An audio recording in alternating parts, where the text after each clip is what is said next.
Yes, Kenya. Tamu sana, tamu sana, tamu sana, is tamu sana. Some few hours ago, we did an analysis on Kericho Senator's remarks, Arun Cheruiyot. Arun Cheruiyot earlier today was in some parts of Western accompanying William Ruto for his 2022 presidential campaigns. And then during the rallies, Arun Cheruiyot alleged that thieves have all ganged up in Azimio. An analysis, we concluded that actually Arun Cheruiyot was just scoring in their own game by bringing the issue of thieves ganging up in Azimio. So in this video, I want us to have a look at another Tanga member of parliament, Kimani Ngunjiri, Bahati member of parliament. During the same tours and rallies earlier today in Western, Kimani Ngunjiri had this to say. Yes, that's Kimani Ngunjiri talking earlier today in Western. And listening to Kimani Ngunjiri talk, that's not politics. That's incitement, pure hatred. And I fail to understand this member of parliament, anytime he opens his mouth to talk, it's all incitements and insults.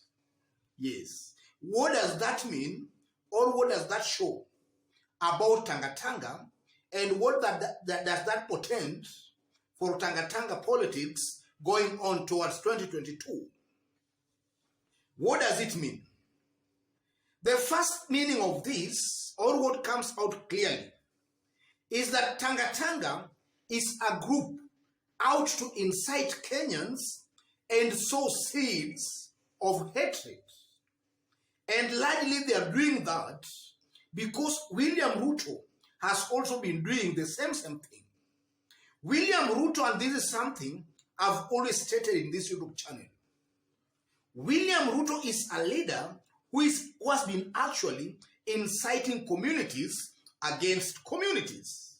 And this member of parliament, Kimani Ngunjiri, is just copying from his master.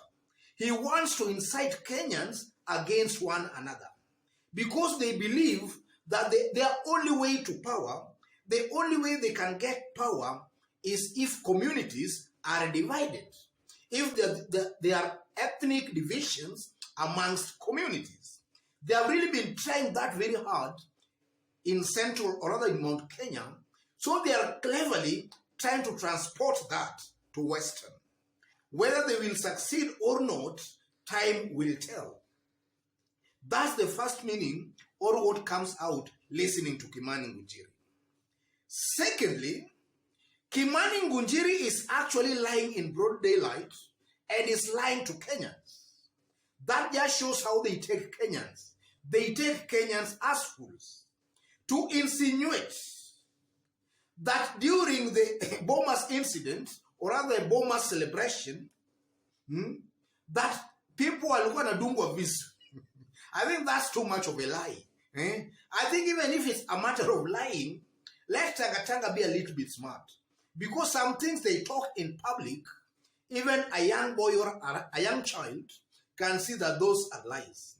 To allege or to say that during the Bomas event or ceremony, what will want to do a visit, that's a big lie.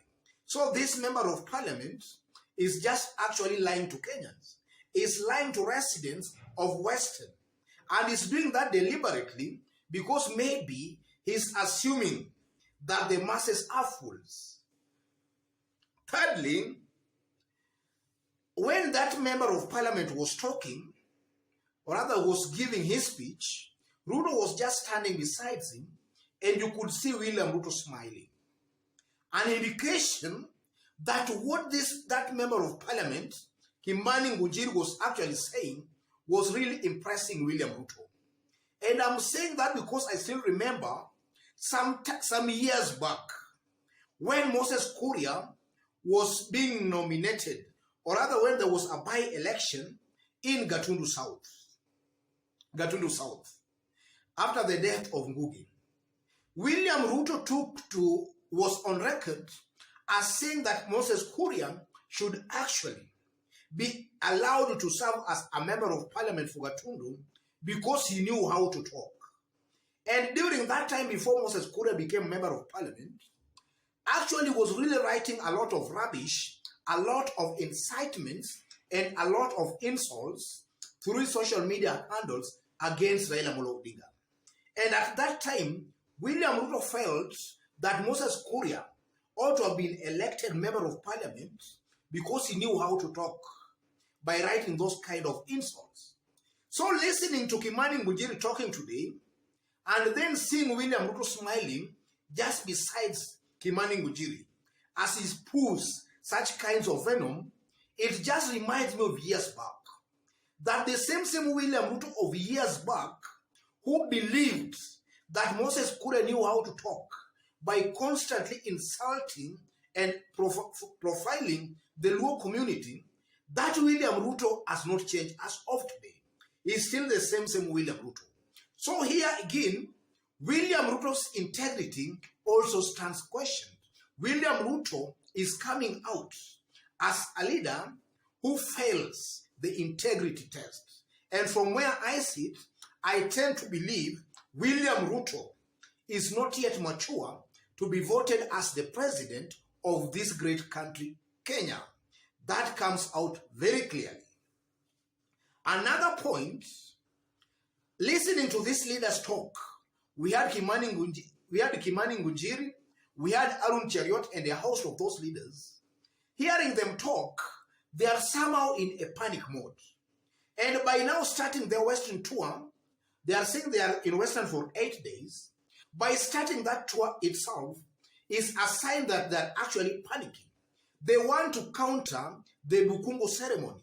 And that just shows that actually the Bukungu ceremony that declared Raila Odinga as Western presidential candidate sends panic among Tanga leaders and their top leadership.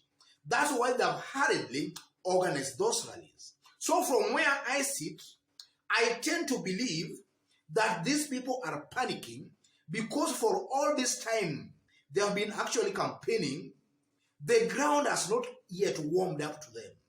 An indication that all this time they have been campaigning, they have nothing to show for it.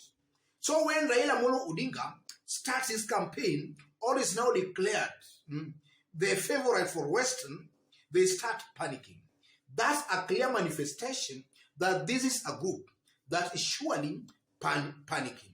And as they panic, they resort to some kinds of confrontational kind of politics. If Raila was just there 2 days ago, what is taking them there? While they have all along been there. And also we have also seen a trend that is emerging, that William Ruto keeps on following Raila Odinga. In my considered opinion, that's some kind of confrontational politics and is not actually good because it can lead to some kind of tension and some kind of friction. That's also something that comes out clearly. Another point, I tend to believe Tanga are not smart here. And I'm saying that because William Ruto has never contested for the presidency. This is going to be his first time on the presidential ballot, if at all he will contest. So there are some blunders William Ruto is actually making, either because his advisors are not giving him the right advice, or maybe he has literally refused to listen to advice. Absence sometimes increases value.